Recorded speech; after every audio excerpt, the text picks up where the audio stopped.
we agree that it is an act of profound misguidance to declare that Abu Bakr as-Siddiq radiallahu ta'ala anhu was a usurper,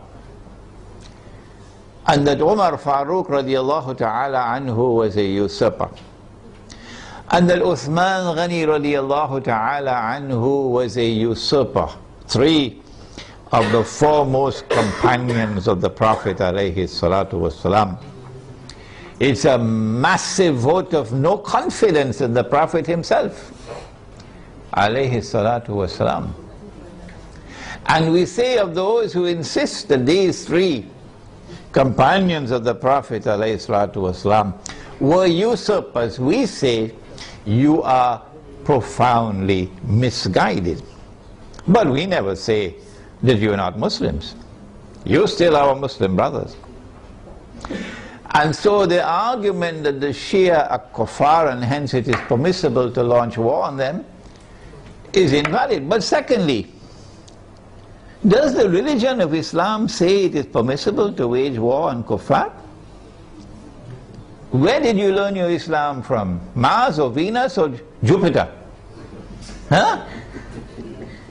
This is the religion of Islam. Truth is from your Lord. فَمَنْ شَاءَ فَلْيُؤْمِنْ وَمَنْ شَاءَ فَلْيَكْفُرْ. Whosoever wishes is free to accept, and whosoever wishes is free to reject kufr. لَا إِكْرَاهَ فِي الدِّينِ, says the Quran. There is no compulsion in matters of religion. And so you are not permitted in Islam to wage war against any people because they are kuffar? No. There is a version of Islam today which has emerged in the world, which seems to have originated in Saudi Arabia with Sheikh Muhammad Abdul Wahhab. It used to be called Wahhabi, it's now called Salafi, and I have students of mine who are Salafi, and they are my students, which can best be described as a Protestant version of Islam. Protestantism in the modern world is a conception of religion which reduces religion to texts, and which interprets texts literally.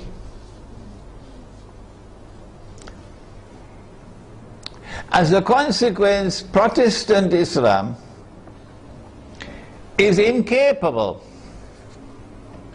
of distinguishing between appearance and reality, particularly when they differ with each other. But let's leave that fairly technical subject for a while. It is Protestant Islam today which is beating the drums against the Shia.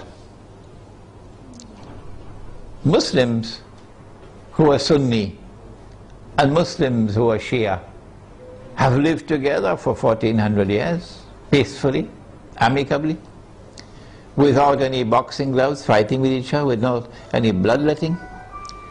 And it is strange that at a time when the Zionists are about to move to the final stage of the mission, there should come this strange drum beating from that version of Islam, with great hostility to the Shia, and paving the way for promoting war against the Shia. They call it a jihad against the Shia. They would like to force the Shia to abandon their Shia beliefs and to become Sunni. Do you do it by warfare? Actually, although they themselves may not understand it, the drum beating against the Shia and the attack which is about to be launched on Iran is located in a larger framework in which those who are waging war on Islam are seeking are seeking to do something that will function as a catalyst for creating Sunni-Shia civil war in the world of Islam. Sunni-Shia civil war would be something that would be massively beneficial for Israel. Number one, Sunni-Shia civil war will make Islam look negatively, a negative image in the world. At a moment when Islam is center stage in the attention of the whole world.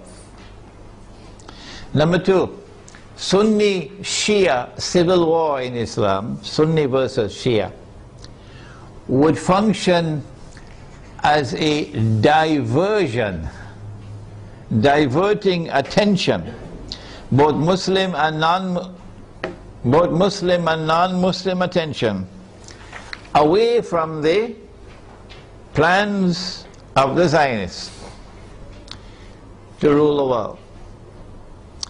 Thirdly, Muslims fighting against themselves will obviously lead to a loss of power. Our power will decrease, and that will be strategically advantageous for Israel. But most important of all, if an attack on Iran provokes Sunnis to be so foolish as to turn in hatred against the Shia, and provokes Shia to be equally foolish to turn in hatred against the Sunni, then that Sunni-Shia civil war, and I hope none in our audience here tonight is so stupid, it will allow that Sunni-Shia civil war to destabilize very important parts of the world of Islam, where there are significant Shia communities living amongst the Sunnis. Before we turn to identifying those areas which can be destabilized and advantageous for Israel, let us conclude this section by asking, how should Sunni Muslims around the world, who I hope would listen to this lecture, how should Sunni Muslims respond to an unjust Israeli and NATO attack on Iran? Number one, Sunni Muslims must follow the guidance of the Quran and the guidance which has come from Nabi Muhammad alayhi salatu wasalam, and not follow CNN and Al Jazeera. And you must support the victim of aggression. وَلَوْ عَلَىٰ أَنفُسِكُمْ. Even if the victim of aggression is not your friend. In this case, he's your Muslim brother. You must support the victim of aggression, and you must condemn the aggressor. That is the first response. Iran will be a victim of aggression, and Israel will be an aggressor. How should Pakistan respond if Israel attacks Iran? And I hope the Pakistani people are listening.